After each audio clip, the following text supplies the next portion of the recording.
क्या आपने कभी अपने बचपन में सर्कस देखा है? मम्मी पापा के साथ जिद करके सर्कस में जाके मज़ेदार करतब देखने का मज़ा कुछ और ही है। वो क्लाउन जो हमें हंसाते हैं वह हमारी ज़िंदगी की सबसे डरावनी चीज़ बन जाए तो क्या होगा ऐसा। आज की कहानी एक हॉलीवुड की पॉपुलर हॉरर फिल्म इट पर बेस्ड है। यह बात 1980 की है, जब अमेरिका में चंद हफ्तों के बीच बहुत सारे बच्चे गायब हो रहे थे। उनके पेरेंट्स ये बिल्कुल नहीं समझ पा रहे थे कि उन्हें तो ढूंढे कैसे। अभी यह खबर फैल भी रही थी कि बॉस्टन में रहने वाले पीटर का 7 साल का छोटा सा भाई अचानक से गायब हो गया। कुछ ही देर पहले वह पीटर के रूम में उसका फेवरेट पेन छीनने की कोशिश कर रहा था और झगड़ा करके उसे पीटर ने बाहर भेज दिया। बाहर बहुत तेज़ बारिश हो रही थी, इसलिए गुस्से में जेरी ने अपना येलो रेनकोट पहना और सड़क की तरफ चल दिया। तेज़ बारिश के चलते चलते रोड एकदम सुनसान था। जेरी को चलते चलते एक रेड बलून दिखा। हमारा इनोसेंट जेरी साइकिल से उतरकर वह बलून लेने चला गया, पर जैसे जैसे वो उस बलून की तरफ गया वह बलून थोड़ा सा पीछे खिसकता चला गया। आखिर में वो बलून एक सुरंग के पास जा पहुंचा और उसके अंदर चला गया। जेरी बहुत दुखी होकर अपनी साइकिल की तरफ लौटने लगा। तभी अचानक पीछे से उसे एक आवाज़ आई। वह आवाज़ जेरी को बार बार पुकार रही थी, पर जैसे उसने पीछे मुड़ के देखा, उसने देखा कि वह उस सुरंग के अंदर एक क्लाउन था और उसे एक बलून ऑफर कर रहा था। और जेरी सुरंग के पास बैठकर उससे बातें करने लगा, पर अचानक से उस क्लाउन ने अपने नुकीले दांत जेरी को दिखाए और उसको पकड़ के अंदर खींच लिया।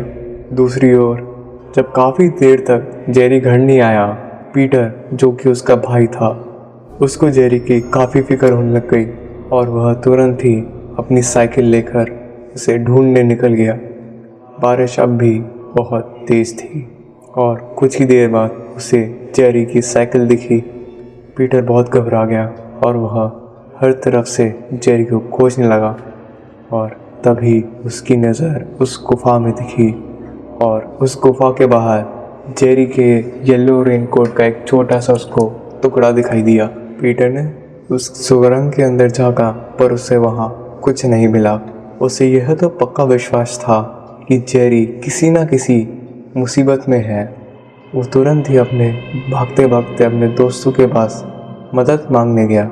पीटर ज़ोर से हॉली और सैम का नाम चिल्ला था और वह दोनों घूर कर पीटर को देखने लगे। तभी पीटर की आंखों से आंसू आ गए। उसने जेरी की पूरी बात उन दोनों को ब्रीफली बताई और तीनों ने ही डिसाइड किया वह जेरी को ढूंढने जाएंगे और तुरंत ही शहर के लिए निकल गए। पीटर ने उन दोनों को वह सुरंग दिखाई, पर वहाँ कुछ और भी लोग खड़े थे। वहाँ एक लेडी अपने हस्बैंड के कंधे पर सर रखकर बहुत ज़ोर ज़ोर से रो रही थी। उनकी बातें सुनने पर यह पता चला कि उनका बच्चा भी कहीं गायब हो गया है। रात तक बहुत सारे बच्चों के गायब होने की न्यूज़ टीवी पर आने लगी। अगली सुबह पीटर, हॉली और सैम किसी को बिना बताए जेरी को ढूंढने निकल गए। जंगल का एक रास्ता सीधे सुरंग के अंदर जाता था। वह तीनों उस रास्ते से सुरंग के अंदर घुस गए। सुरंग में बहुत गहरा अंधेरा और एक अजीब सी स्मेल भी थी। सैम थोड़ा सा ही आगे बढ़ते हुए उसको एक कुछ क्रैक होने की आवाज़ आई। उसने जैसे ही नीचे देखा वह बहुत ज़ोर से चीख पड़ा। वहाँ नीचे हड्डियाँ पड़ी हुई थी और उनके साथ खून पानी के साथ बह रहा था। उसी बहते पानी में उन्हें जेरी का एक जूता मिला, जिसे देखकर पीटर को यह तो यकीन हो गया था कि जेरी इसी सुरंग में कैद है। वह तीनों हिम्मत करके और आगे बढ़े। अचानक से उनको एक क्लाउन की बहुत ज़ोर से हंसने की आवाज़ आई और उनके हाथ में जो एक टॉर्च थी वह बंद पड़ गई। तभी सैम ने तुरंत ही अपने बैग से कैंडल निकाली और उन्हें जला दिया। पर जैसे ही उन्होंने कैंडल जलाई, उसकी रोशनी से उन्हें अपने सामने एक बहुत ही भयानक क्लाउन दिखा। जिसने फूंक मारकर उनकी कैंडल बुझा दी। तीनों बहुत डर के बहुत ज़ोर से चीखे और तुरंत ही उस गुफा से बाहर आए। उन्हें बिल्कुल समझ नहीं आया कि उनके साथ क्या हुआ और वो क्लाउन कौन था। उन्हें बस इतना पता था कि उस सुरंग में कुछ गड़बड़ है।